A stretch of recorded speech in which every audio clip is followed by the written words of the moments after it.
یەکەم فیستیڤاڵی پاییزەیە کە بۆ بەرهەمە ناوخۆییەکان لە سلێمانی ئەنجام دەدرێت. بەڵام ئەمساڵ جوتیارەکان و خاوەنکارەکان لە بەرهەمەکانیان ناڕازین و دەڵێن وشکە ساڵیەکەی ئەمساڵ بەرهەمێکی باشی پێنەبەخشیون. هیچ کام لە بەرهەمەکانیان وەکو پێویست نەبووە. ساڵی یانی بەڕاستی بێئاوی زۆر زەری هێناوە لە بەرەوەی کە عەرز کە وشک بوو هەموو میکرۆبێک دروست دەکات. میکرۆبی کرمی دروست دەکات لە بەهارا زۆری دروستکرد بووە زۆری ئەڕزێت پێوەی بە بڕەکەوانی ئەڕزێ هەڵەوەرێت. جا وشکە ساڵی سیانە ئاوی شێ بەڵام چونکە ژە عەرزەکە وشکە خۆشێری تو ئاوی سەوێتەڕە بەڵام ژەری وشکە زیات ئەوە تێکردووە تاسیری تێکردووە نەخۆشی هەنارم ساڵ. نەبوونی پاڵپشتی حکومەت بۆ کەرتی کشتتوکاڵ وای کردووە جوتیاران لە کاتی کەم ئاوی وشکە ساڵی ڕوبەڕووی گرفت ببنەوە. هەرچەندە لە سەردەمی عەبدوستار مەجید چەند پرۆژەیەکی پاڵپشتی بۆ جوتیاران بوونی هەبوو، لەوانە پشتگیریکردنی بەرهەمی ناوخۆیی و دروستکردنی پۆند و بەنداو بۆ گلدانەوەی ئاو. بەڵام لە دوای نەمانی لە وەزارەتەکە پرۆژەکانیش کۆتاییان پێهات. نەبوونی هاندان بۆ جوتیار و خاوەنکار و پرۆژەکان وای کردووە لە کارەکانیان ناومێد بن.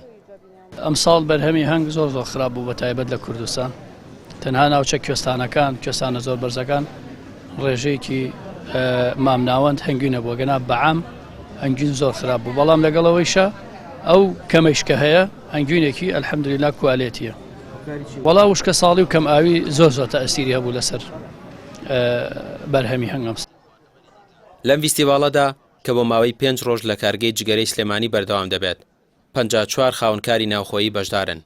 کردنەوەی ئەم جۆرە لە فیستیڤاڵانە بۆ ناساندنی بەرهەمی ناوخۆییە کە ئەگەر پشتگیری بەرهەمی ناوخۆیی بکرێت جوتیاران زیاتر دڵیان دەچێتە سەر کارەکانیان. ئەمە فیستیڤاڵی پاییزەی بەرهەمە ناوخۆیەکانە لە کارگەی جگەرەی شاری سلێمانی. ئێمە 42 کۆشکمان هەیە بەڵام زیاد لە 50 وەبەرهێنمان هەیە بە حکمی ئەوەی کە وەبەرهێنێکی زۆرمان هەبوو شوێنمان کەم بوو. هەستاین بە دانانی 2 خاوەن بەرهەم و لە ناو لە کۆشکەکان و فیستیڤاڵەکە لەمڕۆوە کە 29 مانگە لە سەعات 10 بەیانی هەتاکو 10 شەو بۆ ماوەی 5 ڕۆژ واتە هەتا ڕۆژی یەکشەممە سەعات 10 شەو لە ناو کارگەی جگەرە ئێمە لە پێشوازی میوانەکانە بین. حکومەت تا ئێستا وەکو پێویست گرنگی بە بەرهەمی ناوخۆیی نەداوە. بە تایبەت کەرتی کشتتوکاڵ بە تەواوی فرامۆش کراوە.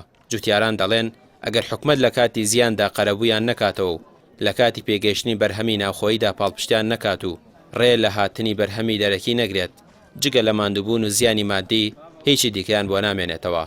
ئەوە ژوای کردووە زۆربەی جوتیارەکان ئێستا واز لە پیشەکەیان بێنن. ڕامێر عوسمان کەناڵی پێام سلێمانی. ئەمڕۆ لە شاری سلێمانی پێشنگایەکی بەرهەمە پاییزیەکان کراوەتەوە.